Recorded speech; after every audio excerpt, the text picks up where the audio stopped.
فاصدع بما تؤمر وأعرض عن المشركين إنا كفيناك المستهزئين الذين يجعلون مع الله إلها آخر فسوف يعلمون ولقد نعلم أنك يضيق صدرك بما يقولون فسبح بحمد ربك وكن من الساجدين واعبد ربك حتى يأتيك اليقين رب اشرح لي صدري ويسر لي أمري واحلل عقدة من لساني يفقهوا قولي فالحمد لله والصلاة والسلام على رسول الله وعلى آله وصحبه أجمعين أما بعد everyone السلام عليكم ورحمة الله تعالى وبركاته আপনাদের সাথে আজ কি বিষয়ে আলোচনা করব তা নিয়ে আমাকে বেশ ভাবতে হয়েছে। আমাকে বলা হয়েছিল যে এটা তরুণদের নিয়ে আয়োজিত একটা অনুষ্ঠান, তো দেখাই যাচ্ছে যে মনের দিক থেকে তরুণ অনেক মানুষ এখানে রয়েছেন।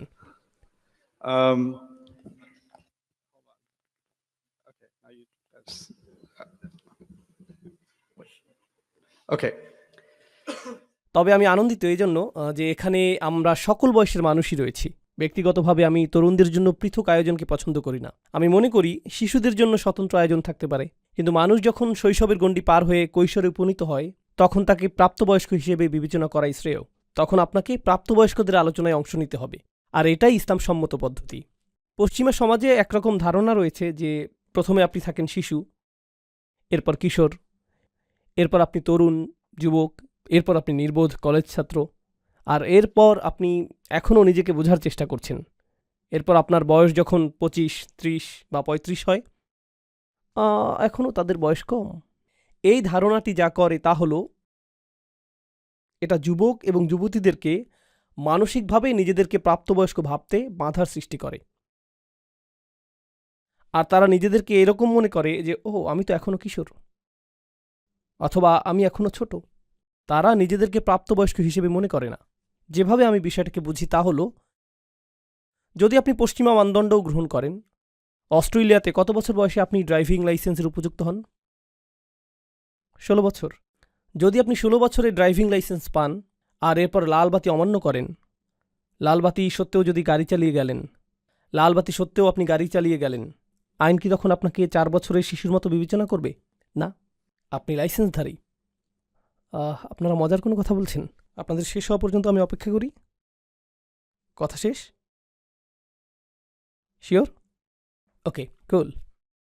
আপনাদের অনেকেরই কিন্তু মনোযোগ নষ্ট হচ্ছে। আমার মনোযোগ নষ্ট হয় না, আপনাদের মনোযোগ আসলেই নষ্ট হয়েছে। আমি আপনাদেরকে এদিকে তাকাতে দেখেছি। তো যাই হোক, বিষয়টা হলো সেক্ষেত্রে আইনের চোখে আপনি শিশু হিসেবে বিবেচিত হবেন না, আপনি প্রাপ্তবয়স্ক মানুষদের মতো বিবেচিত হবেন যে অপরাধ সংঘটিত করেছে। আমাদের দৃষ্টিতে যে এখন একজন কিশোর, সে যদি কোথাও গিয়ে কিছু চুরি করে আর তাকে বিচারকের সামনে উপস্থিত করা হয়, অপরাধটি সেই সংঘটিত করেছে, এই হিসেবেই সে আদালতে বিবেচিত হবে। আর যেটা আরও বেশি গুরুত্বপূর্ণ তা হলো, যদি কোনো তরুণ মৃত্যুবরণ করে আর যখন সে আল্লাহর আদালতে উপস্থিত হবে, এটা এরকম না যে কিয়ামতের দিবসে তরুণ যুবকদের জন্য আলাদা বিচার বিভাগ থাকবে, যেখানে তারা প্রাপ্তবয়স্কদের তুলনায় ভিন্ন হিসেবে বিবেচিত হবে। যখন আপনি বয়সন্ধির বয়সে পৌঁছান আর যখন আপনি শারীরিক এবং মানসিকভাবে সুগঠিত হয়ে প্রাপ্তবয়স্ক হয়ে ওঠেন, তখন আল্লাহর আদালতে এবং প্রকৃতপক্ষে বেশিরভাগ সমাজেই, এমনকি পশ্চিমা সমাজের আইন অনুযায়ীও আপনি একজন প্রাপ্তবয়স্ক। কিন্তু কোনো অজানা কারণে আমরা তাদেরকে প্রাপ্তবয়স্ক হিসেবে বিবেচনা করি না। কোনো অজানা কারণে আমরা আমাদের তরুণদেরকে প্রাপ্তবয়স্ক হিসেবে বিবেচনা করতে অস্বীকৃতি জানাই, কিন্তু আমি সেরকমটা মনে করি না। আমি তাদেরকে শিশু হিসেবে বিবেচনা করি না, আমি তাদের সাথে প্রাপ্তবয়স্কদের মতোই কথা বলি। তাই আমি আনন্দিত যে আমাদের এই আসরে, যেখানে আজকে তরুণদের নিয়ে আলোচনা হওয়ার কথা ছিল, এখানে দাদার বয়সী এবং নাতির বয়সী মানুষ পাশাপাশি বসে আছে, আর এতে সমস্যার কিছুই নেই। এভাবেই এটা হওয়ার কথা ছিল। ঠিক আছে, এখন আমি আমাদের বিষয়বস্তুতে ফিরে আসতে চাই এবং কিছু ভাবনা আপনাদের সাথে শেয়ার করতে চাই। আমার সেই ভাবনাটি হলো একটি সূরা নিয়ে, যা কিছুদিন আগে আমি অধ্যয়ন করেছিলাম, সূরাতুল ওয়াকিয়া। আল্লাহ সূরা ওয়াকিয়াতে বিচার দিবসের দৃশ্যপট বর্ণনা করেছেন। কোরআনের বেশিরভাগ স্থানে যখন বিচার দিবসের বর্ণনা দেয়া হয়েছে, সেখানে এমন মানুষের বিবরণ এসেছে যারা জান্নাতে যাবে এবং এমন মানুষের বিবরণ এসেছে যারা জাহান্নামে যাবে। দুইটি শ্রেণী, তাই না? কিছু মানুষ জাহান্নামে যাবে, আগুনে পুড়বে, কিছু মানুষ জান্নাতে যাবে। পরিষ্কার সরল শ্রেণীবিন্যাস। তো সূরা ওয়াকিয়া যে কারণে কৌতূহল জাগ্রতকারী তা হল 2 শ্রেণীর পরিবর্তে এখানে আল্লাহ আমাদেরকে 3টি শ্রেণীর কথা বলেছেন। তিনি বলেছেন আসহাবুল মাইমানাতি মা আসহাবুল মাইমানা, ডান পাশের মানুষেরা। এরা সেই সকল মানুষ যাদেরকে ডান হাতে আমলনামা প্রদান করা হবে, আর এর ফলশ্রুতিতে তারা জান্নাতের পথে অগ্রসর হবেন, যেটা সূরা তাহরিমে এভাবে বর্ণিত হয়েছে, রব্বানা আতমিমলানা নূরানা, হে আমাদের প্রভু, আমাদের আলোকে পরিপূর্ণ করে দিন, আমাদেরকে জান্নাতের সুদীর্ঘ পথ পাড়ি দেওয়ার সামর্থ্য প্রদান করুন। কিন্তু যেহেতু আপনার আমলনামা ডান হাতে রয়েছে, তাই আপনার ডান দিক থেকে আলো প্রতীয়মান হচ্ছে, সেই আলোর আভা আপনার বুক থেকেও ঠিকরে বেরুচ্ছে। ইয়াসআ নূরুহুম বাইনা আইদিহিম ওয়া বিআইমানিহিম, আর তারা জান্নাতের দিকে বেহেশতের সদর দরজা অভিমুখে হেঁটে যাচ্ছে। তারা হবেন ডান দিকের মানুষ। আর এরপর রয়েছে বাম দিকের মানুষ, আসহাবু শিমালি মা আসহাবু শিমাল, এরা হলো বাম দিকের মানুষ। এটুকু বোধগম্য। কিন্তু এছাড়াও আল্লাহ অস্বাভাবিকভাবে তৃতীয় একটি শ্রেণী যোগ করে বললেন, ওয়াসাবিকুন আসসাবিকুন, প্রথম সারির মানুষেরা। প্রথম সারির মানুষেরা, প্রথম এবং প্রধান, ভিআইপি সেকশন। আমি চাই যে আপনারা বিষয়টা কল্পনা করুন। বিশাল সংখ্যক মানুষ রয়েছে ডান দিকে, বিশাল সংখ্যক মানুষ রয়েছে বাম দিকে, আর তারপর কিছু সংখ্যক মানুষ রয়েছে যারা একেবারে সামনে অবস্থান করছে। এখানে পেলাম ডান অংশ, বাম অংশ এবং সামনের অংশ। আর সামনের অংশকে আল্লাহর নিকটে আনা হয়েছে, উলাইকাল মুকাররবুন, তারা আল্লাহর নৈকট্য লাভ করেছে, তাদেরকে অনুপম এই স্থান প্রদান করা হয়েছে, এমনকি বিচার দিবসেও। তো কোন বিষয়টি এই মানুষগুলোকে বিশেষ মানুষে পরিণত করল, আর কিভাবে তারা ডান দিকের মানুষদের থেকে আলাদা? অনেক মানুষ যারা এই আয়াতটির ব্যাখ্যা করেন তারা চিন্তা করেন মুহাজিরদের কথা, যারা রাসূল সাল্লাল্লাহু আলাইহি সাল্লামের মক্কায় অবস্থানকালে তার আহ্বানে সাড়া দিয়েছিলেন। প্রথম দিকের ইসলাম গ্রহণকারী ব্যক্তিগণ, যেমন আবু বকর সিদ্দিক রাদিয়াল্লাহু তাআলা আনহু, আলী রাদিয়াল্লাহু তাআলা আনহু, প্রথম দিকের মুসলিমগণ, তারাই প্রথম ইসলাম গ্রহণ করেছিলেন। আর আয়াতেও প্রথম সারির মানুষদের কথা বলছে। এর মাধ্যমে অবশ্যই প্রাথমিক যুগের মুসলিমদেরকেই বোঝাচ্ছে। একটু পরে আমরা এই বিষয়ে বিস্তারিত আলোচনা করব। এখানে আরেকটা বিষয় রয়েছে। এই মতামতটি সম্পূর্ণ সত্য না হওয়ার কারণ হল, আল্লাহ সূরা তওবাতে একটি বিষয়ের উল্লেখ করেছেন, আস-সাবিকুন আল-আউয়ালুন মিনাল মুহাজিরিনা ওয়াল আনসার। তিনি বলেছেন, অন্য সকলের আগে যাদের অবস্থান তারা মুহাজিরদের অন্তর্ভুক্ত, যার অর্থ সেই মানুষেরা যারা মক্কায় ইসলাম গ্রহণ করেছেন। কিন্তু তিনি এখানে আনসারদের কথাও বলেছেন, যারা সাহায্যকারী হিসেবে মদিনাতে ছিলেন, আর মদিনার মানুষদের অবদান এসেছে বেশ পরে। তো এখন আমরা শিখলাম যে সাবিকুন শব্দটি এমন মানুষদেরকে বোঝাচ্ছে না যারা আগে ইসলাম গ্রহণ করেছেন, কারণ এটা সেই মানুষদের অন্তর্ভুক্ত করেছে যারা এসেছে আগে, এবং এটা সেই মানুষদেরও অন্তর্ভুক্ত করেছে যারা এসেছে পরে। তাহলে সাবিকুন বলতে আসলে কি বোঝায়, সেটাই আজকে আমরা কিছুটা বোঝার চেষ্টা করব। একটু আগে ইমাম সাহেব চমৎকারভাবে সূরা হিজরের শেষের কিছু আয়াত পাঠ করেছেন। আমরা সাবিকুনের এই ধারণাটিকে সূরা হিজরের শেষের অংশের সাথে সম্পর্কযুক্ত করব, সূরা ওয়াকিয়ার ছোট একটি অংশ এবং সূরা হিজরের কয়েকটি অংশ। তাহলেই আজকে আমার কাজ শেষ। এরপর আমি কিছু খেতে যেতে পারব। ওকে, তো এখন আমি আপনাদের সাথে যা শেয়ার করব তা হলো একটি উদাহরণ। গত বছর আমার বেশ কয়েকটি মুসলিম দেশে এবং অমুসলিম দেশের বেশ কয়েকটি মুসলিম সম্প্রদায়ে ভ্রমণ করার সুযোগ হয়েছে। আর আমি সেখানে কিছু বিষয় লক্ষ্য করেছি। এটা আপনার পরিবার এবং সমাজের জন্য সত্য হতে পারে, আবার নাও হতে পারে। ব্যাপক সংখ্যক মুসলিম পরিবারে যা ঘটে যাচ্ছে তা হলো, আমরা আমাদের পুত্রদেরকে লালন পালন করছি নির্দিষ্ট কিছু প্রত্যাশা নিয়ে, আমরা আমাদের কন্যাদেরকে লালন পালন করছি নির্দিষ্ট কিছু প্রত্যাশা নিয়ে। তো আমি আপনাদের একটি উদাহরণ দিচ্ছি। পাকিস্তানে আমি যা লক্ষ্য করেছি সে বিষয়ে। আমি পাকিস্তানি বংশোদ্ভূত, তাই কিছু সময়ের জন্য সেখানে বেড়াতে গিয়েছিলাম। আমরা আমাদের কন্যাদেরকে মেডিকেল কলেজে ভর্তি করার জন্য জোর দিয়ে থাকি। তো পাকিস্তানে অনেক অনেক মেয়ে, লাখ লাখ মেয়ে ডাক্তার হয়ে বের হয়। কিন্তু এটা এজন্য না যে তারা আসলেই ডাক্তার হবে। যখন তারা ডাক্তারি ডিগ্রি লাভ করে, এটা তাদেরকে বেশ যোগ্য বিয়ের পাত্রী হিসেবে তৈরি করে। তো পাকিস্তানে লাখ লাখ তরুণ নারী ডাক্তার হয় এজন্য না যে তাদের মা বাবা তাদেরকে ডাক্তারি করাতে চায়, অথবা হাসপাতালে কাজ করাতে চায়, অথবা গ্রামে প্রসূতিদের সন্তান জন্মদানে চিকিৎসা সহায়তা প্রদান করাতে চায়। যেহেতু গ্রামে চিকিৎসা সেবা অপ্রতুল, কারণটা তা নয়। মূল কারণ হলো মেয়েটির জন্য ভালো প্রস্তাব আসবে, কারণ সে একজন ডাক্তার, তাই না? কেন আপনি ডাক্তার হতে চান? কারণ আমার মা বাবা চান যে আমি ডাক্তার হই, আর আমার বড় বোন ডাক্তার হয়েছে এবং তার জন্য ভালো প্রস্তাব এসেছিল, এজন্যই আমি এটা করছি। ইনশাআল্লাহ আমিও আমার বড় বোনের মতো সফলতা পাব। এই মেয়েরা তাদের বড় বোনদের দেখে নিজেদেরকে তুলনা করছে এবং বলছে যে এটাই সফলতার মানদণ্ড, এটাই আমি অর্জন করতে চাই। আমি যদি এটা অর্জন করতে পারি তাহলে জীবনে কিছু একটা অর্জন করা হবে। তরুণ যুবকদেরকে উৎসাহিত করা হয় ইঞ্জিনিয়ার, ডাক্তার অথবা এই ধরনের কিছু হওয়ার জন্য, কারণ তাহলে তারা ভালো চাকরি পাবে। আর যখন তারা ভালো চাকরি পাবে তারা সম্মানিত হবে। মানুষ বলবে, মাশাআল্লাহ, আমার ছেলে একজন ডাক্তার, একজন ইঞ্জিনিয়ার, আমার ছেলে এটা, আমার ছেলে সেটা। তো এটা একটা অহংকারের বিষয়ে পরিণত হয়। আর এই তরুণ যুবককে আপনি যদি জিজ্ঞেস করেন যে কেন আপনি ডাক্তার হতে চান, সে ডাক্তার হতে চায় কারণ তার পরিবারের সকলেই ডাক্তার। তার পিতা একজন ডাক্তার, অথবা তার চাচারা ডাক্তার, তার বড় ভাই ডাক্তার। ওহ মাই গড, সে ডাক্তার হয়ে গিয়েছে। এখন আমি যদি ডাক্তার না হই তাহলে তো আমি একজন হতভাগ্য। আমি কি বোঝাতে চাচ্ছি? মূল বিষয়টি বুঝিয়ে বলছি। আপনার জীবনের গতিপথ নির্ধারণের জন্য গোটা অনুপ্রেরণাটি আসছে অন্য কোনো স্থান থেকে। অন্য কেউ আপনার জন্য মানদণ্ড নির্ধারণ করে দিয়েছে, আর আপনাকে সেই মানদণ্ড অনুসরণ করতে হবে। আর বেশিরভাগ সময়ই সেই মানদণ্ডটি নির্ধারণ করা হয় তুলনার উপর ভিত্তি করে। সেই লোকের দিকে লক্ষ্য করো, সে এমনটা করেছে, দেখো সে কত টাকা উপার্জন করছে, দেখো সে কতটা সম্মানিত, তোমাকে তার মতো হতে হবে, এরকম হতে হবে। তো আমরা মূলত লক্ষ কোটি মানুষের মিলিত অনুসরণপ্রিয় একটি জাতি। এটা শুধুমাত্র ধর্মের দিক দিয়েই না, আমাদের ধর্মে আমরা কিছু বিষয় অনুসরণ করি। আমরা নামাজে একই পদ্ধতি অনুসরণ করি, আমরা হজ এবং রোজার ক্ষেত্রে একই সময়সীমা অনুসরণ করি। শুধুমাত্র ধর্মের ক্ষেত্রেই না, বরং আমাদের ক্যারিয়ারে, আমাদের চিন্তা পদ্ধতিতে, জীবনের অগ্রাধিকার নির্ধারণে, জীবনের অগ্রাধিকারগুলো আগে থেকে ঠিক করে দেয়া হয়েছে। আর প্রজন্মের পর প্রজন্ম আমরা শুধু পুরাতন সেই অগ্রাধিকার অনুসারেই জীবন পরিচালিত করে যাচ্ছি। আমি যেখানেই গিয়েছি এই ব্যাপারটা লক্ষ্য করেছি। এখন আমি এটাকে তুলনা করতে চাই এমন কিছুর সাথে যা আমি মার্কিন যুক্তরাষ্ট্রে দেখেছি, এবং পৃথিবীর অন্য আরও কিছু সমৃদ্ধ দেশেও আমি এটা লক্ষ্য করেছি। জানেন মার্কিন যুক্তরাষ্ট্রে কি ঘটে? জানেন কি ঘটে? সেখানে মার্ক জাকারবার্গের মতো মানুষ রয়েছে, আর সেখানে ইলন মাস্কের মতো মানুষ রয়েছে। আমি কিন্তু এই মানুষগুলোকে পছন্দ করি না, কিন্তু আমি তাদের কিছু বিষয়ে বলছি। তারা অদ্ভুত, কারণ তারা কোনো মানদণ্ড অনুসরণ করে না। এটা শুধু আদর্শ হিসেবে উপস্থাপিত এই মানুষগুলোই না যারা বিশালাকার কোম্পানি প্রতিষ্ঠা করেছে, বরং এমন অনেক মানুষ রয়েছে যারা কোনো মানদণ্ড অনুসরণ করেনি এবং তারা নতুন কিছু শুরু করেছে।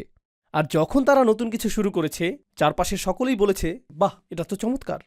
তো আপনি যদি বাংলাদেশে, পাকিস্তান অথবা জর্ডানে থাকেন আর আপনি নতুন কিছু শুরু করতে চান, তখন আপনার পরিবারের সকলে কি বলবে? তুমি পাগল হয়ে গেছো, কেউ এমনটা করে না, তুমি এত নির্বোধ কেন? তোমার চাচাতো ভাইয়ের মতো হতে পারো না? তোমার ভাইয়ের মতো হতে পারো না? তোমার বোনের দিকে দেখো, অমুকের দিকে দেখো, অনুসরণ করো, অনুসরণ করো, অনুসরণ করো। নতুন কিছু কেন করছো? নতুন কিছু করলে ব্যর্থ হবে। অদ্ভুত। আপনি যদি এমন কিছু করেন যা অন্য কেউ করছে না, তাহলে আপনি নির্বোধ। আপনাকে তখন ইমামের কাছে নিয়ে যেতে হবে, যাতে তিনি রুকিয়া করে সুস্থ করতে পারেন। তিনি কোনো দোয়া পাঠ করে তারপর আপনার এই সমস্যা ভালো করার চেষ্টা করবে, তাই না? কিন্তু এর সাথে সাবিকুনের কি সম্পর্ক? রসুলুল্লাহ সাল্লাল্লাহু আলাইহি সাল্লাম মক্কায় নবুয়ত পেলেন, আর তখন সেই লোকগুলোর একটা ধর্ম ছিল, তাদের একটা সংস্কৃতি ছিল, তাদের বিয়ে করার একটা পদ্ধতি ছিল, তাদের সন্তান লালন পালন করার একটা পদ্ধতি ছিল। তাদের সেই পদ্ধতি চলে আসছিল হাজার হাজার বছর ধরে। আর রসুল সাল্লাল্লাহু আলাইহি সাল্লাম ইব্রাহিম আলাইহিসসালামের ধর্মকে পুনরুজ্জীবিত করলেন এবং সব কিছু দেখার জন্য তাদেরকে নতুন দৃষ্টিভঙ্গি প্রদান করলেন। তারা এই সকল মূর্তি কাবাঘরের চারপাশে দেখে বেড়ে উঠেছে, আর তাদের বাবারাও এভাবে বেড়ে উঠেছে। এটাই ছিল তাদের জীবনের স্বাভাবিক অংশ। তাদের কাছে এগুলো জাতীয় স্মৃতিস্তম্ভ। এরপর কোরআন আসলো, রসুল সাল্লাল্লাহু আলাইহি সাল্লাম আসলেন এবং তিনি সম্পূর্ণ নতুন কথা বললেন। এগুলো সব মিথ্যে, তোমাদের এই সবগুলো মূর্তি মিথ্যা। আর ব্যবসা বাণিজ্যে যা কিছু তোমরা করে থাকো, যেভাবে তোমরা কন্যা সন্তানদেরকে জীবন্ত মাটিতে পুঁতে ফেলো, আর অন্য যে কাজগুলো তোমরা করো, এগুলো সবই ভুল। তারা বলল, না না না, যা ইতিমধ্যেই চলে এসেছে আমরা তার অনুসরণ করি, আমরা অনুসরণ করতে পছন্দ করি। মানুষ নতুন কিছু শুরু করতে চায় না, এটা বাতুলতা। রাসূলুল্লাহ সাল্লাল্লাহু আলাইহি সাল্লামের বিরুদ্ধে একটি প্রধান অভিযোগ ছিল তিনি বাতুল, উম্মাদ। আমি উম্মাদ শব্দটির ক্লিনিক্যাল সংজ্ঞা খোঁজার চেষ্টা করেছিলাম, যদিও বিভিন্ন রকমের অসংখ্য সংজ্ঞা রয়েছে, কিন্তু এমনকি উন্মাদনার চেয়েও নিচের সংজ্ঞাটি কি? অস্বাভাবিক আচরণের সংজ্ঞা কি? অস্বাভাবিক আচরণ হলো, ধরুন একটা মহাসড়ক রয়েছে আর সকলের গাড়িগুলো এই দিকে যাচ্ছে, কিন্তু আপনার গাড়িটি বিপরীত দিকে যাচ্ছে, তাহলে আপনি হলেন উন্মাদ, আপনি অস্বাভাবিক আচরণের অধিকারী। তো এই সংজ্ঞা অনুযায়ী সকলেই শিরক অনুসরণ করছে, সকলেই নির্দিষ্ট রীতি অনুযায়ী তাদের পরিবারে বসবাস করছে, সকলেই এটা করছে। একমাত্র যিনি এর বিপরীত দাঁড়িয়েছিলেন তিনি হলেন রাসূলুল্লাহ সাল্লাল্লাহু আলাইহি সাল্লাম। তো স্পষ্টতই তারা এটা দেখে বলল যে এটা যদি স্বাভাবিক হতো অন্য মানুষেরাও এটা করত, তাই এটা উন্মাদনা। তো আল্লাহ তাকে তার সমাজের প্রথম ব্যক্তি হিসেবে বাছাই করলেন এরকম কিছু কথা বলার জন্য, এই বাণী প্রচার করার জন্য, এই বাণী প্রচার করার জন্য। এক হিসেবে তিনি ছিলেন সাবিক, তিনিই ছিলেন প্রথম। সমাজকে চ্যালেঞ্জ করার ক্ষেত্রে তিনিই ছিলেন প্রথম। হেই, চলে আসো ইয়াংম্যান, আসো, সমস্যা নেই। কোথায় যেতে চাচ্ছ? এখানে? কুল, হাই ফাইভ। ওইখানে কার দিকে হাত নাড়ছিলে? কোনো বন্ধুর উদ্দেশ্যে? ও, ক্যামেরার দিকে? ভিডিওতে তোমাকে দেখা যাবে সেজন্য এখানে এসেছ? এখন আমি তোমার উদ্দেশ্যে হাত নাড়ছি, এখন খুশি তো? ওকে, আমি কি ইসলাম নিয়ে কিছু একটা বলছিলাম? ও, সাবিকুন, ঠিক আছে। তো আমি চাই যে আপনারা কল্পনা শক্তিকে কিছুটা কাজে লাগান। আমি চাই আপনি কল্পনা করুন যে আপনি রসুল সাল্লাল্লাহু আলাইহি সাল্লামের সময়ে বসবাস করছেন, আর আপনি মক্কার সাধারণ একটি পরিবারে বসবাস করছেন। আপনি একই ধর্ম পালন করেন, আপনি সেই একই চর্চা করেন, তাদের সব কিছুই পালন করেন। হঠাৎ আপনি শুনলেন যে এই ব্যক্তিটি নবী হওয়ার দাবি করছে, আর তার বার্তাটি হল সকল মূর্তি পূজা ত্যাগ করো, ব্যবসায়ে অসদুপায় অবলম্বন করো না, এতিমদের সাথে ভালো আচরণ করো। আপনি এতিমদের সাথে এক ধরনের আচরণ করে অভ্যস্ত। উদাহরণস্বরূপ, অনেক মুসলিম দেশে এরকমটা ঘটে। আমরা বলি যে আমাদের উম্মার মাঝে ভ্রাতৃত্ব রয়েছে, কিন্তু যখন আপনি কোনো মুসলিম দেশে যান আপনি দেখতে পাবেন যে সেখানে সামাজিক শ্রেণী বৈষম্য রয়েছে। নির্দিষ্ট শ্রেণীর মানুষ হয়তো কোনো রেস্তোরাঁয় বসে আছে, অন্য আরেক শ্রেণীর মানুষ রয়েছে যাদের সন্তানেরা খালি পায়ে বাইরে ঘুরোঘুরি করছে, তাই না? কখনো কখনো তাদের সন্তানেরা আপনার জন্য খাবার পরিবেশন করছে। আপনি আপনার বাচ্চার সাথে কথা বলেন এভাবে, হেই, তুমি কি একটু খাবার খাবে? একটু খাবার খাও। আর পরিবেশনকারী কোনো শিশু যখন আপনার কাছে আসে আপনি বলেন, হেই, চা নিয়ে আয়, হেই, এদিকে আয়। এভাবেই আপনি তাদের সাথে কথা বলেন। তো স্পষ্টতই আপনি তাদের সাথে সমান ব্যবহার করছেন না। কিন্তু সেই সমাজে এই কোরআন আসলো এবং বলল, যদিও এই শিশুগুলো এতিম, তুমি এরকম আচরণ করতে পারবে না। ফাযালিকাল্লাযী ইয়াদউল ইয়াতীম, আপনি তাদের সাথে এভাবে কথা বলতে পারবেন না। কাল্লা বাল্লা তুকরিমুনাল ইয়াতীম, তোমরা এতিমদেরকে সম্মানিত করো না। এতিমদেরকে সম্মানিত করা? আপনি কি বলছেন যে কাজের লোককে সম্মান দেখাতে হবে? আমি সম্মান প্রদর্শন করি এমন মানুষকে যে কমপক্ষে একজন ডাক্তার, কমপক্ষে তো তার একটা ডিগ্রি আছে, যাতে সম্মান দেখাতে পারি। জানেন উম্মার আরেকটা বিষয় আমি লক্ষ্য করেছি, অনেক সময় যখন আপনি নতুন কোনো স্থানে যান, মানুষ নিজের ব্যাপারে প্রথম কোন কথাটি বলে? সে কি অর্জন করেছে। আসসালামু আলাইকুম, আমার নাম আব্দুল করিম, আমি একজন ডাক্তার, আমি এই হাসপাতাল প্রধান, এবং এটা যোগ্যতার সম্পূর্ণ একটি তালিকা। আমি আপনাকে চিনি না, কিন্তু আপনি আমার কাছে আসলেন আর বললেন, আসসালামু আলাইকুম রহমতুল্লাহ, আমার নাম এটা, আমি এই মসজিদটি প্রতিষ্ঠা করেছি। ওহ, কুল। আমি চাই যে আপনি বিষয়টি জানেন। আমরা এরকম কেন বলি? কারণ কেন আপনি আমাকে সম্মান করবেন যদি না জানেন যে আমি কি অর্জন করেছি? আমাকে সম্মান করার আপনার কোনো কারণ নেই। কোরআন কি বলে? কোরআন বলছে যে এতিমদেরকে আপনার সম্মান করতে হবে। আল্লাহ বলেছেন যে প্রতিটি আদম সন্তানই সম্মানিত। আমি তাদের যোগ্যতা সম্পর্কে জানি না। আমি জানি না কোন পরিবার থেকে তারা এসেছে। আমি জানি না তাদের পেছনের ইতিহাস কি। তারা কি পোশাক পরেছে তাতে কিছু যায় আসে না। আমি তাদের গায়ের রং অথবা ভাষা, আঞ্চলিকতার পরোয়া করি না। তারা কোন গ্রাম থেকে এসেছে এগুলো কোনোটাই গুরুত্বপূর্ণ না। প্রতিটি আদম সন্তানই সম্মানিত, এটাই কোরআনে এসেছে। আপনি কিন্তু এখনও আপনার কল্পনা ব্যবহার করছেন। আপনি জাহিলি মক্কাতে রয়েছেন আর বলছেন এটা অদ্ভুত, সকলেই এখন সমান। ওকে, গৃহহীন এই পথশিশুটি আমার সামনে, হে, এটা কোন ধরনের ধর্ম যা যুক্তিসঙ্গত না? কিন্তু আপনি চিন্তা করতে শুরু করলেন যে হয়তো এটা যুক্তিসঙ্গত, হয়তো সকল মানুষ আসলেই সমান, হয়তো এই শিরক এবং উপাস্যগুলো যুক্তিসঙ্গত না, হয়তো সত্য ধর্ম শুধু একটি, হয়তো সৃষ্টিকর্তা শুধুমাত্র একজন, তার কথা আমাকে আরেকটু শুনে দেখতে হবে। আর আপনি নীরবে এই মানুষটির কথা শুনতে শুরু করলেন, মুহাম্মদ রাসূলুল্লাহ সাল্লাল্লাহু আলাইহি ওয়াসাল্লাম। আর তারপর আপনি সিদ্ধান্ত নিলেন যে আমার পরিবারের মধ্যে আমিই প্রথম ব্যক্তি হতে চাই, উঠে দাঁড়িয়ে এটা বলার জন্য যে আশহাদু আল্লা ইলাহা ইল্লাল্লাহ ওয়া আশহাদু আন্না মুহাম্মাদান আবদুহু ওয়া রাসূলুহু। শুধু আপনার কল্পনাকে ব্যবহার করুন। যখন আপনি এটা করবেন, আপনার পরিবারের প্রতিক্রিয়া কি হবে? লক্ষ্য করুন, তারা নবীজিকে কি বলেছে? উন্মাদ। তারা বলবে, তুমিও তার সাথে থেকে উন্মাদ হয়ে গিয়েছ। দেখো, সে উন্মাদ, কেউই তার অনুসরণ করে না। কেন তুমি তাকে অনুসরণ করছো? আমরা তাকে সম্মান করতাম এবং পছন্দ করতাম তার এই অদ্ভুত ব্যাপারগুলো প্রকাশিত হওয়ার আগে, কিন্তু স্পষ্টতই সে কোনো ধরনের সমস্যায় ভুগছে, এবং মানসিক ভারসাম্য হারিয়েছে, আর তুমিও অকারণেই নিজের মানসিক ভারসাম্য হারাচ্ছ। তোমাকে স্বাভাবিক আচরণ করতে হবে। স্বাভাবিক অর্থ তোমাকে অন্য সকলের মতো হতে হবে, কারণ আপনি যদি অন্য সকলের মতো না হন তাহলে আপনি উন্মাদ। তো এই লোকগুলো, প্রথম মানুষগুলো যারা ইসলাম গ্রহণ করেছিলেন, জানেন তারা কি করেছিলেন? তারা অন্য সকলের সমর্থন হারাতে প্রস্তুত ছিলেন। তাদের অন্য কারো কাছ থেকে অনুপ্রেরণার প্রয়োজন ছিল না। অন্য কেউ তাদেরকে অনুপ্রেরণা দিচ্ছিল না। প্রকৃতপক্ষে সকলে তাদেরকে নিরুৎসাহিত করছিল। যখন তারা ইসলাম গ্রহণ করলেন, যেই মানুষগুলো তাদেরকে ভালোবাসত তারা অসন্তুষ্ট হয়ে পড়ল। যারা তাদের সাথে ব্যবসা করত তারা লেনদেন বন্ধ করে দিল। যারা তাদেরকে অনুকরণীয় হিসেবে দেখত এখন তারা তাদেরকে নিচু চোখে দেখে এবং তাদের থেকে দূরত্ব বজায় রেখে চলে। যাদেরকেই তারা ভালোবাসত বিনিময়ে তারা এখন ঘৃণা করে। তারা বিচ্ছিন্ন, একাকী এবং একঘরে হয়ে পড়ল। এমনকি এখানে শ্রোতাদের মধ্যে অনেক নমুসলিম ভাইদেরও একই অবস্থা। যারা অমুসলিম পরিবার থেকে এসেছেন এবং ইসলাম গ্রহণ করেছেন, তারা নিজেদের পরিবার থেকেও একই রকম অভিজ্ঞতার শিকার হয়েছেন। কিছু পরিবার বেশ ভালো, কিন্তু অন্যরা বলে, তুমি এটা কি করলে? তুমি পরিবারটা ভেঙে ফেললে। তুমি কেন স্বাভাবিক না? কেন তুমি এত অদ্ভুত? কেন তুমি শত্রু ধর্ম গ্রহণ করলে? এই ধরনের কথা তাদেরকে শুনতে হয়। কিন্তু তারা তাদের নিজ পরিবারের মাঝে সাবিক। সাহাবীরাও তাদের নিজের পরিবারে সাবিক হয়েছিলেন। কোরআন আমাদেরকে সেই মানুষদের গুণাবলী সম্পর্কে শিক্ষা দিয়েছে যারা গোটা পৃথিবীকে পরিবর্তন করে দিয়েছিলেন। কারণ আমরা গর্ব সহকারে বলতে পারি যে এই কোরআন 23 বছর ধরে নাজিল হয়েছে এবং এটা গোটা পৃথিবীকে পরিবর্তিত করে দিয়েছে। পৃথিবীকে পরিবর্তন করতে চাইলে পৃথিবীর অনুসরণ করলে চলবে না, আপনাকে নতুন কিছু করতে হবে, না হলে এটা সম্ভব না। অন্য সকলে যা করছে তা আপনাকে চ্যালেঞ্জ করতে হবে। কোনো পরোয়া করবেন না, আপনাকে এটা করতেই হবে। আপনাকে উঠে দাঁড়াতে হবে এবং এটা করতে হবে।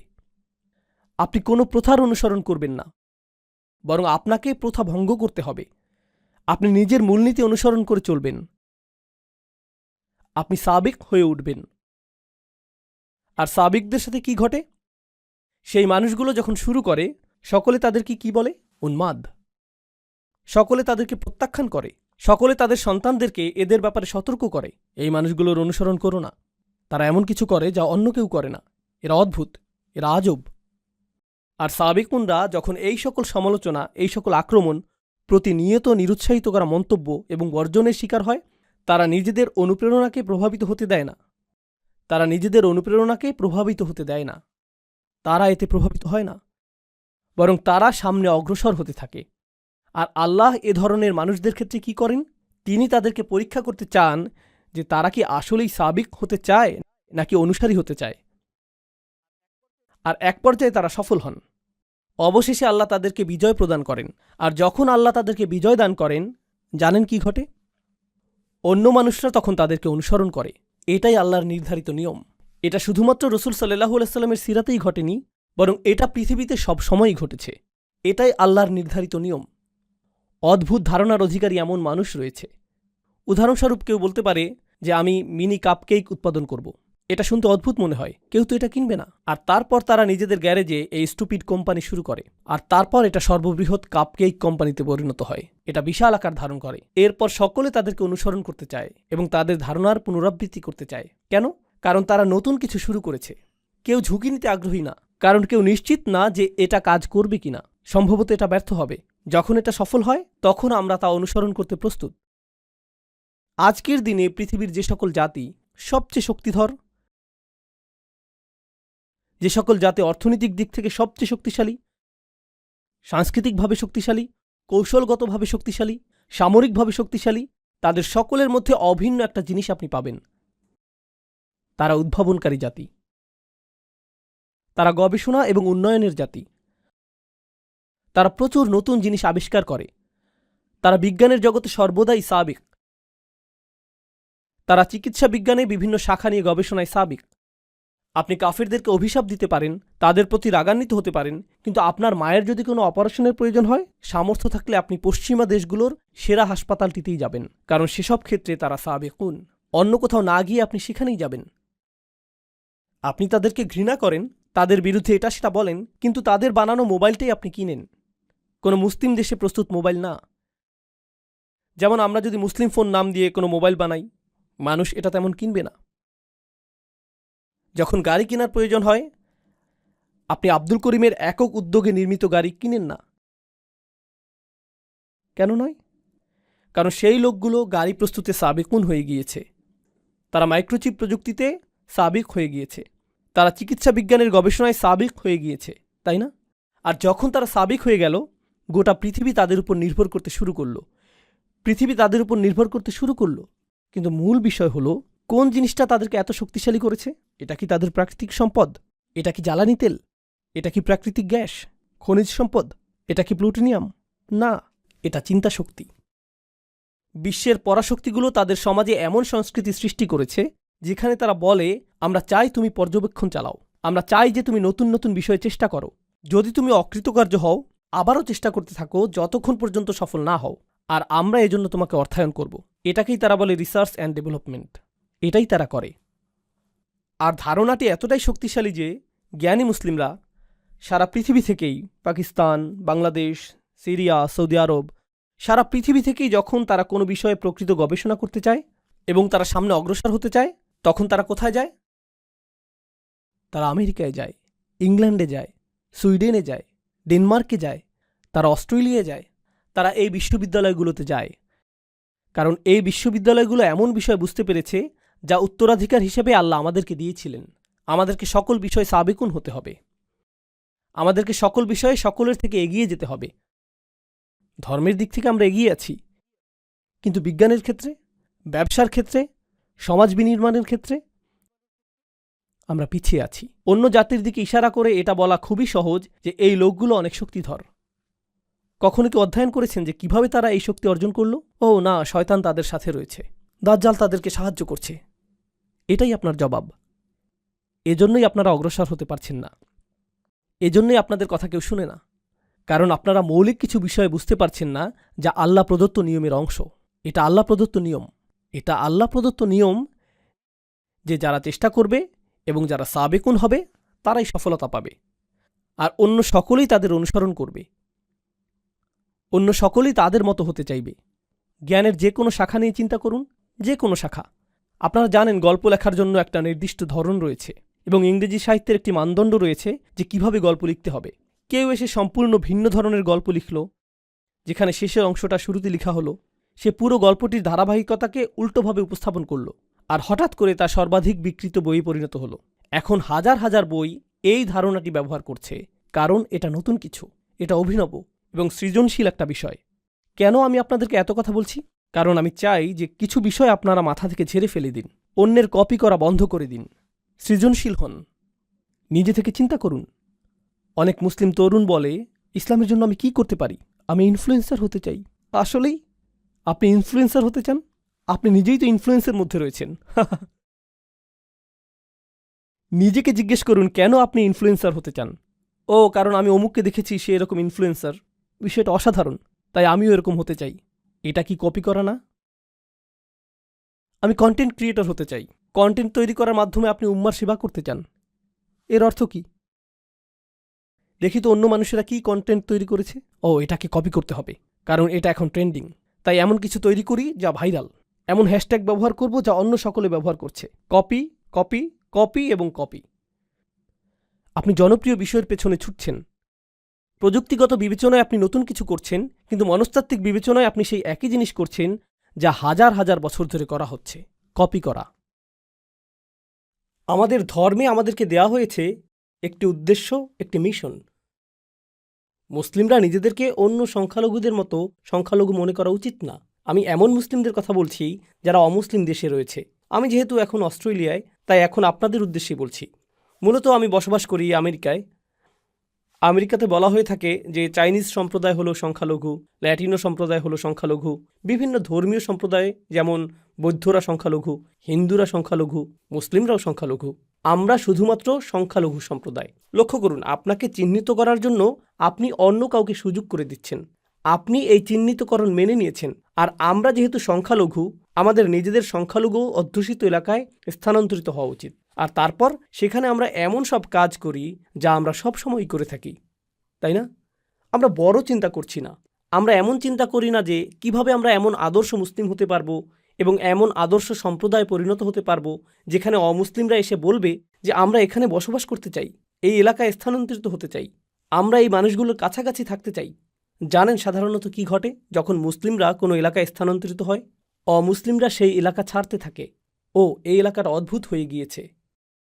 আর সেই এলাকার জমির মূল্যমান বাড়ার পরিবর্তে সেখানকার মূল্যমান কি ঘটে? পতন ঘটতে থাকে। অন্য সংখ্যালঘু সম্প্রদায়ের ক্ষেত্রে যখন তারা কোনো এলাকায় স্থানান্তরিত হয় তখন কি ঘটে?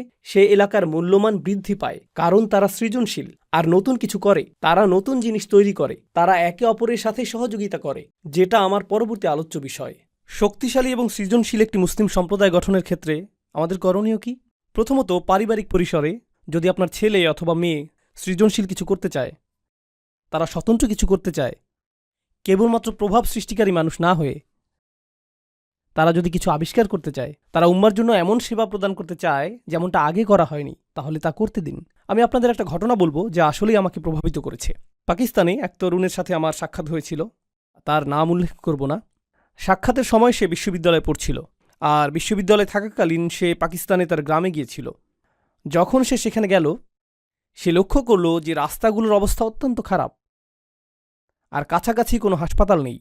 যখন সেখানে কোনো নারী সন্তান সম্ভবা হয়, তাদেরকে পিক আপ ট্রাকের পিছনে 3 ঘন্টা ভ্রমণ করতে হয়। সন্তান সম্ভবা নারী যিনি শীঘ্রই সন্তান জন্ম দিবেন, তাকে পিক আপ ট্রাকের পিছনে থাকতে হয়। এভাবে 3 ঘন্টা লাগে হাসপাতালে পৌঁছতে। আর এই সকল নারীর বেশিরভাগেরই সন্তান মারা যায়। আর এটাই গ্রামীণ জীবনের বাস্তবতা। তারা নিজেরা সন্তান জন্মদানের চেষ্টা করে, যদি জটিলতা তৈরি হয় তখন তাদেরকে ডাক্তারের কাছে নিতে হয় এবং পথিমধ্যে অনেকেই মৃত্যুবরণ করে।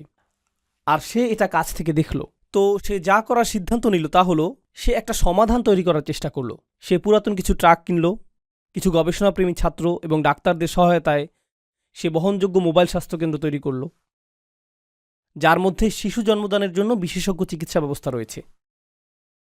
আর সে শিক্ষা কার্যক্রম চালু করল যেখানে গ্রামীণ নারীদেরকে শেখানো হয় কিভাবে সন্তান জন্মদানে সহায়তা করতে হবে যদি পরিবহনের কোনো ব্যবস্থা নাও থাকে। তো গ্রামের 20-30 জন নারী এখন জানেন যে কিভাবে সন্তান জন্মদানে সহায়তা করতে হয়। আর যখন এটা সফল হলো, গোটা পাকিস্তানের 2, 3, 4, 5, 10, 15, 20, 100 গ্রামে এটা ছড়িয়ে পড়ল।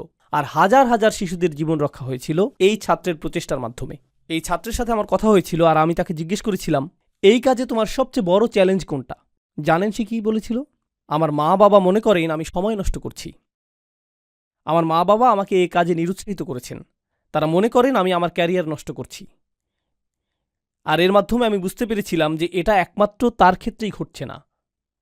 এই উম্মার মাঝে আমাদের কিছু প্রতিভাবান ছেলেমেয়ে রয়েছে যারা একটা সমস্যাকে দেখে এবং তাদের সৃজনশীল চিন্তা, আকাঙ্ক্ষা এবং অভিপ্রায় দ্বারা সমস্যাটিকে সমাধানের চেষ্টা করে। তাদের সেই যোগ্যতা রয়েছে। জানেন কে তাদের পথে প্রায় বাধা হয়ে দাঁড়ায়? শুধুমাত্র তাদের বাবা মাই না, বরং গোটা সংস্কৃতিই বলে, না না না না, তুমি এটা করো না, তুমি অন্য সকলকে কপি করো, সাবেক হওয়ার প্রয়োজন নেই, নতুন কিছু করো, অভিনব কিছু করবে না, নতুন কোনো সমাধান খুঁজবে না, নতুন কোনো সমাধান খুঁজবে না, এটা যেরকম আছে সেরকমই থাকবে, এভাবেই থাকতে দাও। কারণ আমরা বরং জিনিসগুলো যেভাবে আছে সেভাবেই রেখে দিব, আর তারপর গভীর রাতে একত্রিত হয়ে চা পার্টি করব আর আলোচনা করব যে সরকার কতটা দুর্নীতিগ্রস্ত, কেন কেন কিছু পরিবর্তিত হবে না এবং কেন পরিস্থিতি এতটা খারাপ। এটাই আমাদের পদ্ধতি। বেড়ে ওঠো, পেটে মেদ জমাও, চায়ের দোকানে গিয়ে বসো আর উম্মার সমস্যাগুলো সেখানে আলোচনা করো। কারণ আমরা এভাবেই করে এসেছি, তোমাকেও এভাবেই করতে হবে, নতুন কিছু করবে না। এমনকি আপনাদের এই মুসলিম সম্প্রদায়ের দিকে লক্ষ্য করুন। মাশা আল্লাহ, আল্লাহ এই মুসলিম সম্প্রদায়কে রক্ষা করুন। এই সম্প্রদায়ে কিছু ব্যবসা রয়েছে, কিছু প্রতিষ্ঠান রয়েছে যারা আসলেই কঠোর পরিশ্রম করছে। আর এখানে দাতব্য কিছু প্রতিষ্ঠান রয়েছে যারা হলো এই মুসলিম সম্প্রদায়ের মেরুদণ্ড। আপনারা সকলে এগুলোতে দান করেন, কিন্তু কিছু পরিবার এবং ব্যবসা প্রতিষ্ঠান এগুলো প্রতিষ্ঠা করেছিলেন যারা অভিনব কিছু করেছেন। তারা কিন্তু ধনী হওয়ার জন্য এটা করেননি, বরং দান করার জন্য এমনটা করেছেন। আর যখন তারা এমনটা করলেন, আপনি আমি এটা থেকে এত এত সুবিধা পাচ্ছি। আমরা যে মসজিদে এখন বসে আছি, হয়তো এটা তাদের কঠোর পরিশ্রম এবং অভিনব চিন্তার ফসল। তারা এটা করেছেন। আর আমরা চিন্তা করি, না না না, আরে ভাই, আপনি মানুষকে দুনিয়ার পিছনে ছুটতে বলছেন। এই ধর্মটির মূল বিষয় হলো আখিরাত, কেন আপনি দুনিয়া নিয়ে কথা বলছেন? এর জবাব আমি দিচ্ছি। প্রথম বিষয় আমি বলবো, আপনার একটু কোরআন পাঠ করা উচিত। আর দ্বিতীয় বিষয় বলবো, আপনার রসুলুল্লাহ সাল্লাল্লাহু আলাইহি সাল্লামের সিরাতও একটু পাঠ করা উচিত। জানেন রসুল সাল্লাল্লাহু আলাইহি সাল্লামের সিরাতের সবচেয়ে গুরুত্বপূর্ণ ঘটনাগুলোর একটি হলো হিজরত। রাসূল সাল্লাল্লাহু আলাইহি সাল্লাম হিজরত করেছিলেন। হিজরত কিভাবে ঘটেছিল বলে আপনি মনে করেন? এর অর্থায়ন কে করেছিল? কে সহায়তা করেছিল? বাহনের জন্য কে খরচ করেছিল? কে নিশ্চিত করেছিল যে রাস্তাটি হবে নিরাপদ এবং গোপন? এর জন্য কি অর্থের প্রয়োজন না? যখন রাসূল সাল্লাল্লাহু আলাইহি সাল্লাম সর্বপ্রথম তার দাওয়াতি কাজ শুরু করলেন, কে এর সহায়তা করেছিল? এমনকি কিভাবে তার দৈনিক আহারের ব্যবস্থা হতো, সেটা কোথা থেকে আসতো? সেটা কি সরাসরি আকাশ থেকে নেমে আসতো? খাদিজা রাদিয়াল্লাহু তাআলা আনহা সহায়তা, আবু তালিবের সহায়তা, আবু বকর সিদ্দিকের সহায়তা, এগুলো কি অর্থনৈতিক এবং ব্যবসায়িক সহায়তা না? আর ব্যবসায় সফল হতে হলে আপনাকে কি সৃজনশীল হতে হবে না? আমরা লাখ লাখ মুসলিম তরুণকে একটা চাকরি পাওয়ার শিক্ষা দিই, যাতে তারা সৃজনশীল মানুষদের জন্য কাজ করতে পারে। নিজে সৃজনশীল হওয়ার প্রয়োজন নেই। নিজে সৃজনশীল হওয়ার প্রয়োজন নেই। ডাক্তার হও, অ্যাকাউন্টেন্ট হও, ইঞ্জিনিয়ার হও, ইঞ্জিনিয়ারিং প্রতিষ্ঠানের জন্য কাজ করো, তাদেরকে অর্থশালী করো, তাদের ব্যবসাকে বড় করো। আল্লাহ আমাদের নিজেদের ক্ষমতায়নের কথা বলেছেন, মৈত্রী সম্পর্ক তৈরির কথা বলেছেন। মৈত্রী সম্পর্ক অর্থনীতি এবং ব্যবসা বাণিজ্যের মাধ্যমেও সৃষ্টি হয়। কোরআনের মনোরম একটা বিষয় হল, আল্লাহ বলেছেন, ওয়াল্লাযীনা কাফারু বা'দুহুম আউলিয়াউ বা'দ। কাফিররা একে অপরের মিত্র। কাফিররা একে অপরের মিত্র। আর ওয়াল মুমিনুনা ওয়াল মুমিনাত বা'দুহুম আউলিয়াউ বা'দ। মুমিন পুরুষ এবং নারীরা একে অপরের মিত্র। কিন্তু তিনি এই আয়াতটির শেষে বলেছেন, ইল্লাম তাফআলু তাকুন ফিতনাতুন ফিল আরদ। তোমরা যদি এটা না করো, তাহলে পৃথিবীতে ফিতনা সৃষ্টি হবে। যদি তোমরা মিত্র না হও, যদি তোমরা পরস্পর সহযোগিতা না করো, যদি তোমরা বৃহত্তর প্রতিষ্ঠান এবং সমন্বিত বিনিয়োগ সৃষ্টি না করো, তাহলে পৃথিবীতে বড় ধরনের ফিতনা সৃষ্টি হবে। আমাদেরকে এখন মসজিদ নির্মাণের বাইরেও আরও চিন্তা করতে হবে। আমাদেরকে দাতব্য প্রতিষ্ঠান নির্মাণের বাইরেও আরও চিন্তা করতে হবে। আমাদেরকে শক্তিশালী ব্যবসা প্রতিষ্ঠা করতে হবে, সর্বোত্তম বিশ্ববিদ্যালয়, সেরা সব প্রতিষ্ঠান। আমাদেরকে অনেক অনেক অনেক বড় চিন্তা শুরু করতে হবে এবং পরস্পরের মাঝে মৈত্রী নিয়ে নতুন করে চিন্তা করতে হবে। কিন্তু এটা করার জন্য আমাদের নিজেদের মাঝে তুলনা করা বন্ধ করতে হবে এবং একে অপরকে ধ্বংস করা বন্ধ করতে হবে। সংক্ষেপে আরও কিছু কথা বলবো এবং এরপর সূরা হিজরের শেষের দিকের আয়াতে যাব, যেরকম কথা আপনাদেরকে দিয়েছিলাম। সফল সমাজ ব্যবস্থার একটা বিষয় আমি লক্ষ্য করেছি, যা রাসূল সাল্লাল্লাহু আলাইহি সাল্লামের সিরাতে উপস্থিত ছিল, আর তা হলো ঈমানদারগণ একে অপরকে সহায়তা করা। যখন কেউ ব্যর্থ হয়েছে, তারা তাকে অনুপ্রেরণা দিয়েছিলেন। আর জানেন এখন আমাদের মাঝে কি ঘটে? যখন কেউ সফল হয়, আমরা তার সমালোচনা করি এবং সমালোচনা করা নিশ্চিত করি, যতক্ষণ পর্যন্ত না সে ব্যর্থ হয়। এরপর আমরা বাকি সকলে শান্তি অনুভব করি। সফল সমাজ ব্যবস্থা ব্যর্থ মানুষকে গ্রহণ করে এবং তাদেরকে বারবার চেষ্টা করার জন্য অনুপ্রাণিত করে, যতক্ষণ না তারা সফল হয়ে যায়। আর ব্যর্থ সমাজ ব্যবস্থা সফল ব্যক্তিদের পিছু নেয় এবং তাদেরকে সহ্য করতে পারে না, ফলে তাদেরকে নিচে নামিয়ে দিতে চায় পরস্পরের মাঝে মৈত্রী, শক্তি এবং সহায়তা সৃষ্টি করার পরিবর্তে। এ বিষয়ে প্রচুর চিন্তাশক্তি ব্যয় করতে হবে যে আধুনিক সময়ে এই আয়াতগুলো কী অর্থ বহন করছে। কিন্তু আপনাদের মধ্য থেকে যারা অভিনব কিছু করবেন, আমার উদাহরণের সেই তরুণ যুবকটির মতো যারা নতুন কিছু করবেন, যারা শুধুমাত্র প্রভাব সৃষ্টিকারী হবেন না, আপনাকে বাস্তব কিছু করতে হবে। আপনি বাস্তব সমস্যা সমাধান করতে চাইবেন। আপনাকে বলে রাখছি, উম্মার সকল সমস্যা আপনি একা সমাধান করতে পারবেন না। যখন মানুষ এসে প্রশ্ন করে, উস্তাদ, কিভাবে আমরা উম্মার সকল সমস্যা সমাধান করব? এই সমস্যা শেষ হবে যখন আপনি এরকম নির্বুদ্ধিতাসুলভ প্রশ্ন করা বন্ধ করবেন, যখন আপনি বস্তুনিষ্ঠ প্রশ্ন করা শুরু করবেন। এখানে আমি একটা সমস্যা দেখছি, আমি এটা সমাধান করতে পারবো, কিন্তু এটা সব সমস্যার সমাধান করবে না। আমাদের সংখ্যা তো কয়েকশো কোটি। আমাদের প্রত্যেকেই যদি একটি করে ছোট সমস্যা সমাধান করি, কল্পনা করতে পারেন আমরা কি ধরনের উম্মায় পরিণত হব? যদি আমাদের কিছু অংশ চিকিৎসা সমস্যা সমাধান করি, আর আমাদের কিছু অংশ সামাজিক সমস্যা সমাধান করি, আর আমাদের কিছু অংশ শিক্ষা সমস্যা সমাধান করি, আমাদের কিছু অংশ রাজনৈতিক সমস্যা সমাধান করি, দেখতে পাচ্ছেন কিভাবে এটা একত্রে জমা হচ্ছে? সকল সাহাবী কি একই কাজ করেছেন, নাকি তাদের প্রত্যেকেই ভিন্ন ভিন্ন সম্ভাবনাকে কাজে লাগিয়েছেন? তাদের প্রত্যেকেই অবদান রেখেছেন এবং সাহাবীকে পরিণত হয়েছেন তাদের নিজস্ব পরিসরে, তাদের নিজস্ব প্রতিভায়। তারা সকলেই একরকম ছিলেন না। তাদের প্রতি রাসূল সাল্লাল্লাহু আলাইহি সাল্লামের প্রত্যাশাও একরকম ছিল না। তো এটা আপনার মাথায় গেঁথে দেওয়ার জন্য সৌভাগ্যবশত এই আয়াতটি একটু আগে আমরা নামাজে শুনেছি। এখানে রাসূল সাল্লাল্লাহু আলাইহি সাল্লামকে একটি নির্দেশ দেওয়া হয়েছে, আর যখন তাকে কোনো নির্দেশ দেওয়া হয়, আমরা এটাকে সুন্নাহ হিসেবে গ্রহণ করি। তাকে বলা হয়েছে আর তার মাধ্যমে আমাদেরকেও বলা হয়েছে। তিনি বলছেন, ফাসদা বিমা তুমারু ওয়া আ'রিদ আনিল মুশরিকিন। এই আয়াতটি আমার অনেক প্রিয়। আল্লাহ বলেছেন, খেয়াল করুন, সংকল্পবদ্ধ হন এবং সামনে এগিয়ে যান, যা করতে আপনাকে নির্দেশ দেওয়া হয়েছে, এবং মুশরিকদেরকে উপেক্ষা করুন।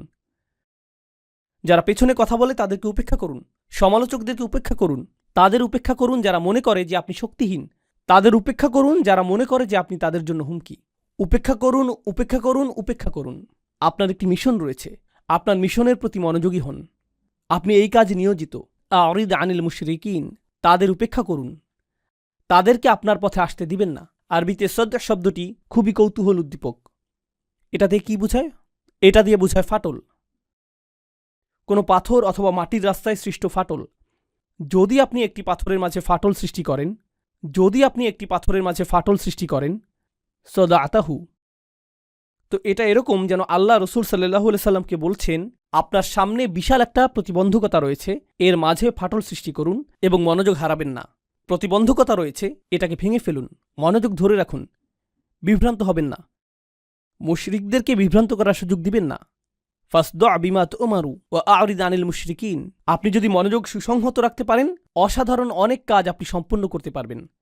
কিন্তু জানেন আমাদের ক্ষেত্রে কি ঘটে? জানো তারা কি বলেছে? জানো তারা কি করেছে? তাদের বক্তব্য কি? সর্বদা আপনি এই বিষয়ে মনোযোগী, আর যখন আপনি তাদের কথার দিকে মনোযোগ দেন, তখন আপনার যেই কাজ করা উচিত তার প্রতি মনোযোগ দিতে পারেন না। আপনার মনোযোগ হারিয়ে যায়। আপনার তো স্বতন্ত্র মিশন রয়েছে, আপনার তো স্বতন্ত্র দায়িত্ব রয়েছে। ওয়া আরিদ আনিল মুশরিকিন, তারপর আল্লাহ রসুল সাল্লাল্লাহু আলাইহি সাল্লামকে বললেন, ইন্না কাফাইনাকাল মুস্তাহজিঈন, আমি আপনার জন্য যথেষ্ট তাদের বিরুদ্ধে যারা আপনাকে বিদ্রূপ করে। সেই লোকগুলো যারা সমালোচনা করে, উপহাস করে, বিদ্রূপ করে এবং তুচ্ছতাচ্ছিল্য করে, তাদের ব্যবস্থা আমি করব। চিন্তা করবেন না। যখনই কেউ সাবিক হয়, যখনই কেউ অভিনব কিছু করে, সে উপহাসের শিকার হয়। সে উপহাসের শিকার হয়। কি করছো তুমি? কেউ এমনটা করে না, এটা নির্বুদ্ধিতা সুলভ, তুমি একটা নির্বোধ। এরকমটাই হয়ে থাকে। আর আমি আপনাদের বলতে পারি, আল্লাহ যেহেতু রসুল সাল্লাল্লাহু আলাইহি সাল্লামকে এই কথাগুলো বলেছেন, এগুলো চিরকালের জন্য প্রযোজ্য হয়ে গিয়েছে। যখন আপনি ভালো কিছু করতে যাবেন আর তা আগে করা হয়নি কিন্তু তা করতে হবে, সেক্ষেত্রে মানুষ আপনাকে উপহাস করবে। তুমি কি মনে করেছো এতে কাজ হবে? তুমি কি মনে করেছো এটা গুরুত্বপূর্ণ? তুমি কি মনে করেছো এটা পৃথিবী পরিবর্তন করে দিবে? হ্যাঁ, নিজের দিকে একবার তাকাও। এটাই আপনাকে সবসময় শুনতে হবে। আল্লাহ এর জবাব দিচ্ছেন এবং বলছেন, ইন্না কাফাইনাকাল মুস্তাহজিঈন, আমি তোমার জন্য যথেষ্ট তাদের বিরুদ্ধে যারা উপহাস করে। এটাই যথেষ্ট। আর তারপর আল্লাযীনা ইয়াজআলুনা মা'আল্লাহি ইলাহান আখার ফাসাউফা ইয়ালামুন ওয়া লাকাদ না'লামু আন্নাকা ইয়াদীকু সাদরুকা বিমা ইয়াকুলুন। আল্লাহ বলছেন, আমি এটাও জানি যে তারা যা বলে তাতে আপনার হৃদয়ে অস্বস্তি তৈরি হয়। এর আগে আল্লাহ তাকে বলেছেন যে এগুলো উপেক্ষা করার জন্য, কিন্তু তিনি তো মানুষ। তিনি এমন কথা শুনবেন যা তাকে প্রভাবিত করবে। আপনি এমন কথা শুনবেন যা আপনাকে প্রভাবিত করবে। এটা আপনাকে নিরুৎসাহিত করবে। এটা আপনার মাঝে নেতিবাচক শক্তি হিসেবে কাজ করবে। আপনারা জানেন এখনকার সময়ে মানুষ এভাবে কথা বলে, তোমার মধ্যে নেতিবাচক শক্তি রয়েছে, তাই আমি দূরত্ব রক্ষা করছি। তোমার মাঝে অনেক বেশি টক্সিসিটি রয়েছে। রসুল সাল্লাল্লাহু আলাইহি সাল্লামকে এটা বলা হয়নি যে তারা যদি আপনার অবস্থাকে বিষিয়ে তোলে তাহলে মক্কা থেকে দূরে চলে যান, কারণ আপনার আরোগ্য লাভ প্রয়োজন। তাকে তো এটা বলা হয়নি। আপনাকে বিষাক্ত মানুষগুলো থেকে দূরে চলে যেতে হবে, তাকে তো এটা বলা হয়নি। আপনি কি মনে করেন যে মক্কায় রসুল সাল্লাল্লাহু আলাইহি সাল্লামকে নেতিবাচক কথা মাঝে মাঝে শুনতে হতো, নাকি সেটা ছিল প্রতিদিন? আপনার কি মনে হয়? প্রতিদিন? আপনি কি মনে করেন যে তাকে এটা একজন ব্যক্তি থেকে শুনতে হতো, নাকি অনেক মানুষের কাছ থেকে শুনতে হতো? কিছু মানুষ ছিল অপরিচিত, কিছু মানুষ ছিল প্রতিবেশী, কিছু মানুষ ছিল আত্মীয়, কিছু মানুষ ছিল যারা আগে বন্ধু ছিল। তিনি এটা শুনেছেন প্রত্যেক দিক থেকে, প্রতিদিন, সব সময়। তিনি সমালোচনার বাণে জর্জরিত হতেন, নোংরা আক্রমণের শিকার হতেন, সর্বদা, সব সময়। আর এখন আল্লাহ তাকে প্রস্তুত করছেন, আর তাকে প্রস্তুত করার মাধ্যমে তিনি অনাদিকাল পর্যন্ত আগত সকল ঈমানদারকে প্রস্তুত করছেন। আমি তাদের ব্যবস্থা করব। আমি জানি এটা যন্ত্রণাদায়ক, আমি জানি আপনার হৃদয় সংকুচিত হয়ে যায়, জানি এটা দুশ্চিন্তা সৃষ্টিকারী। আর তারপর তিনি তাকে সমাধান প্রদান করলেন, ফাসাব্বিহ বিহামদি রব্বিক, শুধু ঘোষণা করুন আপনার প্রভু কতটা উৎকর্ষময়। আল্লাহর উৎকর্ষতা ঘোষণা করতে থাকুন। আল্লাহর সাথে আপনার সম্পর্কটি গুরুত্বপূর্ণ। প্রসঙ্গক্রমে এখানে ফাসাব্বিহ বিহামদি রব্বিক ওয়াকুম মিনাস সাজিদিন আয়াতটি দিয়ে ইঙ্গিত করা হচ্ছে যে প্রশংসা করার মাধ্যমে আল্লাহ যে উৎকর্ষময় তা প্রকাশ পাবে। আমি একটু পরে এটা বুঝিয়ে বলছি। সিজদাকারীদের অন্তর্ভুক্ত হও। তাসবিহ এবং সিজদার কথা এসেছে। নামাজ শুরু হয় তাসবির মাধ্যমে এবং নামাজের শেষ অংশগুলোর একটি হল সিজদা। রসুল সাল্লাল্লাহু আলাইহি সাল্লামকে বলা হলো যে আপনি যখন এই সকল নেতিবাচক কথা শুনতে পান তখন আমি চাই যে আপনি কিছুটা দূরে চলে আসুন এবং নামাজে আল্লাহর সাথে কথোপকথনে মেতে উঠুন। ফলশ্রুতিতে এই সকল নেতিবাচক প্রভাব দূর হয়ে যাবে। এজন্যই আমি আপনাকে নামাজ প্রদান করেছি, যাতে তারা এই সমালোচনার মাঝেও প্রশান্ত থাকতে পারে। নামাজ হলো স্বয়ং আল্লাহ প্রদত্ত থেরাপি। এটাই রসুল সাল্লাল্লাহু আলাইহি সাল্লামকে দেয়া হয়েছিল। এটাই নামাজের ভূমিকা হওয়া উচিত। আর আমরা বড় কিছু করতে চাই এজন্য না যে আমাদের নাম সামনে আসবে, বরং আমরা বড় কিছু করতে চাই কারণ আল্লাহ আমাদেরকে সক্ষমতা প্রদান করেছেন। আর এভাবেই আমরা আল্লাহর তাসবিহ করে থাকি। আমরা এটা করছি আল্লাহর দ্বীনের খেদমত করার জন্য। আমার আশা এই মানসিকতাটাই আপনারা নিজেদের মনে লালন করবেন। সার্বক্ষণিক দুইটি জিনিস আপনাদের করতে হবে। এক, আপনার সামনে একটি মিশন রয়েছে, সেদিকে আপনাকে মনোযোগী হতে হবে। আরেকটি হলো আল্লাহর ইবাদত, আপনাকে সেদিকেও মনোযোগী হতে হবে। ভিতরগত একটা লক্ষ্য রয়েছে, বহির্গত একটা লক্ষ্য রয়েছে। আপনি এই দুইটির মাঝে বিচরণ করছেন। জানেন কি ঘটে? কিছু মানুষ শুধুমাত্র ব্যবসা বাণিজ্য, প্রবৃদ্ধি, ক্ষমতায়ন এবং রাজনীতির প্রতি মনোযোগী হয়ে পড়ে। এগুলো সবই বহির্গত বিষয়। এখানে কিসের প্রতি মনোযোগের অভাব? ইবাদত। আর অন্য মানুষেরা বলে, না, এই লোকগুলো মনে করেছে তারা পরিবর্তন আনবে, তাদেরকে শুধু দোয়া করতে হবে, জিকির এবং ইস্তেগফার করতে হবে, নামাজ পড়তে হবে। তাদের সকল গুরুত্ব ইবাদতের প্রতি, বাকি কাজ আল্লাহ করবেন, আল্লাহ আমাদেরকে সাহায্য করবেন। কোরআন আপনাকে কি শিক্ষা দিচ্ছে? তোমার মিশনের প্রতি মনোযোগ দাও, আর প্রতিদিন যখন তোমার মধ্যে দুর্বলতা এসে পড়ে আল্লাহর কাছে ফিরে এসো, ইবাদত করো। এই দুইটি জিনিস একে অপরের জ্বালানি। এই দুইটি জিনিস একটি অপরটির জন্য প্রয়োজনীয়। ইবাদত আপনাকে খেদমত করার শক্তি যোগায়, আর খেদমত করতে গিয়ে আপনি হয়তো আপনার লক্ষ্য হারিয়ে ফেলতে পারেন, উদ্দেশ্য হারিয়ে ফেলতে পারেন। উদাহরণস্বরূপ, আপনি হয়তো আল্লাহর সন্তুষ্টির উদ্দেশ্যে মসজিদ নির্মাণ করেছেন, কিন্তু এরপর পলিটিক্স চলে আসলো, অহংকার চলে আসলো, নেতৃত্বের বিষয় চলে আসলো, সবার চোখে পড়ার আকাঙ্ক্ষা চলে আসলো, মাইক হাতে পাওয়ার আকাঙ্ক্ষা চলে আসলো। এই আকাঙ্ক্ষাগুলো চলে আসে। এক্ষেত্রে ইবাদত কি করে? এটা এই সকল দূষণকে পরিশোধন করে দিবে। প্রকৃত ইবাদত এটাই। আল্লাহ কোরআনে এই দুইটি জিনিসের মাঝে ভারসাম্য প্রদান করেছেন। তো ফাসাব্বিহ বিহামদি রব্বিক, এই আয়াতাংশটি নিয়ে শেষের কিছু কথা বলে আজকের মতো আলোচনার ইতি টানব ইনশাআল্লাহ তাআলা। তাসবিহ এবং হামদ দুইটি জিনিস, তাই না? দুইটি ভিন্ন জিনিস। কিভাবে আমরা তাসবিহ করি? সুবহানাল্লাহ বলে। কিভাবে আমরা হামদ পড়ি? আলহামদুলিল্লাহ বলে। আপনার জন্য বিষয়টাকে সহজ করে দিই। সাব্বিহ বিহামদি রব্বিক, সরল ভাষায় এর অর্থ আপনাদের বুঝিয়ে বলছি। তাসবিহ অর্থ আল্লাহ সম্পর্কে আপনার কোনো নেতিবাচক চিন্তা অথবা মন্তব্য থাকবে না। এটাই তাসবির অর্থ। আল্লাহ সম্পর্কে আপনি যাই বলেন তা পারফেক্ট হতে হবে। আপনি কখনোই কোনোভাবেই তার সম্পর্কে এমন কিছু ভাববেন না যা পারফেকশনের চেয়ে কম। তার রহমা হলো পারফেক্ট, তার ভালোবাসা হলো পারফেক্ট, তার পরিকল্পনা হলো পারফেক্ট। যে পরিস্থিতির মাঝে তিনি আপনাকে রেখেছেন এর বিচক্ষণতাও পারফেক্ট। উম্মার সংকটময় অবস্থায় আল্লাহর যে পরিকল্পনা, সেই পরিকল্পনাও পারফেক্ট। এটাই তাসবিহ। তো এমনকি যখন নবীজি কাফেরদের করা উপহাস শুনছেন, তারা তো ভয়ঙ্কর রকম খারাপ কাজ করছে, কিন্তু রসুল সাল্লাল্লাহু আলাইহি সাল্লামের এই অবস্থার মধ্য দিয়ে অতিক্রম করাটাও আল্লাহর পরিকল্পনার অংশ। আর আল্লাহর পরিকল্পনা সর্বদাই কি? পারফেক্ট। নিজেকে এটা স্মরণ করিয়ে দিতে থাকুন যে এমনকি যখন আপনি ভয়ানক সব অভিজ্ঞতার মধ্য দিয়ে সময় অতিক্রম করেন, এটাও পারফেক্ট একটি পরিকল্পনার অংশ। আপনি সম্পূর্ণ চিত্রটি দেখতে পাচ্ছেন না, শুধুমাত্র আল্লাহই তা দেখছেন। আমি আপনাদেরকে এর একটা উদাহরণ দিচ্ছি। আপনাদের মধ্যে অনেকেই রান্না করতে ভালোবাসেন। আপনি যখন রান্না করেন তখন কেউ একজন পাশে দাঁড়িয়ে দেখছে, তুমি এতগুলো লবণ দিয়েছ, এতগুলো লবণ দিয়েছ। এই 5 মিনিট ধরে এত বেশি তাপমাত্রায় রান্না হচ্ছে, 5 মিনিট ধরে চলছে, আর আপনি বিরক্ত হচ্ছেন। চুপ করবে তুমি? ওইখানে গিয়ে কিছু একটা করো, জানালার ধারে গিয়ে বাইরে তাকিয়ে থাকো, আমাকে রান্না করতে দাও। তুমি এটা বুঝবে না। ও, অবশেষে রান্নাটা কিন্তু মজাই হয়েছে। কেন এমনটা হলো? কারণ সম্পূর্ণ পরিকল্পনাটি সে জানে না, আপনি জানেন। কেউ একজন কোনো কিছু অঙ্কন করছে, সে চমৎকার কিছু অঙ্কন করছে, আর আপনি পাশে দাঁড়িয়ে থেকে বলছেন, ধূসর রংটা এখানে, এই স্থানটাতে, কি করছো তুমি? এভাবে তো কাজ করা যায় না, কারণ কেউ একজন পাশে থেকে নজরদারি করছে, তাই না? এখন কল্পনা করুন, আমরা উদ্বিগ্ন হয়ে পড়ি যখন আল্লাহর পরিকল্পনার একটি অংশ দেখি। আপনি পরিকল্পনার সামান্য একটা অংশ দেখেই বলছেন, কি সমস্যায় পড়ে গেলাম, কেন এমনটা ঘটছে? আর আল্লাহ বলেন, তোমার জন্য সহজ করে দিচ্ছি, সাব্বিহ। নিজেকে স্মরণ করিয়ে দাও যে পারফেকশনের অধিকারী হলেন আল্লাহ। আর এই চিত্রটির প্রতিটি ছোট অংশ বৃহত্তর একটি পরিকল্পনার অংশ, যা পারফেক্ট, যা আল্লাহ কর্তৃক নির্ধারিত। এটাই তাসবিহ।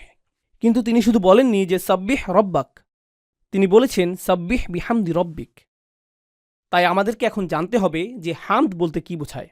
তাসবিহ ছিল আল্লাহ সম্পর্কিত সবকিছুই পারফেক্ট। তার পরিকল্পনা পারফেক্ট, তার বিচক্ষণতা পারফেক্ট, তার ভালোবাসা পারফেক্ট, তার তত্ত্বাবধান পারফেক্ট, তার সাহায্য পারফেক্ট। কেউ কেউ জিজ্ঞেস করে আল্লাহর সাহায্য কেন আসছে না? আল্লাহর সাহায্য পারফেক্ট, এবং যখন এটা আসবে সেই সময়টাও পারফেক্ট। এটাই তাসবিহ। ঠিক আছে, আসুন এখন হামদ নিয়ে সংক্ষেপে জেনে নিই।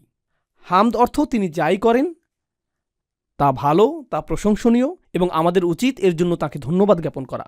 আল্লাহ যাই করেন আলহামদুলিল্লাহ। তিনি শুধুমাত্র পারফেক্টই না, যার অর্থ আমরা তার সমালোচনা করি না, বরং এর চেয়েও উপরে গিয়ে আমরা তার প্রশংসা করি এবং তার কৃতজ্ঞতা জ্ঞাপন করি। আমরা তার প্রশংসা করি এবং তাকে ধন্যবাদ জ্ঞাপন করি। তো এভাবে আল্লাহ আমাদের মুসলিমদের গোটা মনস্তত্ত্বই উল্টে দিলেন।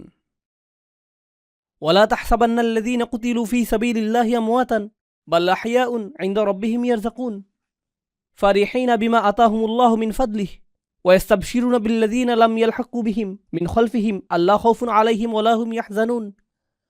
আল্লাহ বলেছেন, যারা আল্লাহর পথে মৃত্যুবরণ করেছে কখনোই মনে করো না যে তারা মৃত, বরং তারা জীবিত। তারা আল্লাহর পক্ষ থেকে রিজিক প্রাপ্ত, আর তারা হবে প্রফুল্ল। আমরাই কান্না করে থাকি, তাদের অবস্থা কি? প্রফুল্ল। আপনি যদি এই বিষয়টা উপলব্ধি করেন, তখন আপনি যদি নিজের সামনে ভয়ঙ্করতম মৃত্যুও দেখেন, আপনি বলবেন এই মানুষগুলো হলেন আমাদের শহীদ। আর আমরা এজন্য আল্লাহর প্রশংসা করি, তিনি তাদেরকে নিয়ে গিয়েছেন। ওয়াত্তাখিদ মিনকুম শুহাদা, তিনি আমাদের মধ্য থেকে কিছু মানুষকে নিয়ে যাবেন যাদের সাথে তিনি আগেই সাক্ষাৎ করতে চান, তিনি আগেই তাদেরকে নিজের সঙ্গ প্রদান করতে চান। এটাও প্রশংসার কারণে পরিণত হয়। এমনকি এটাও প্রশংসার কারণ, যদিও এটা অপরাধীদের অপরাধকে বৈধতা প্রদান করে না। কিন্তু এই মুহূর্তে এটা আল্লাহর সাথে আপনার সম্পর্কের বিষয়। এটা অন্য মানুষের সাথে সম্পর্কিত কোনো বিষয় নয়। এটা শুধু আপনি এবং আল্লাহ। সাব্বিহ বিহামদি রব্বিকা। আর আপনি এটা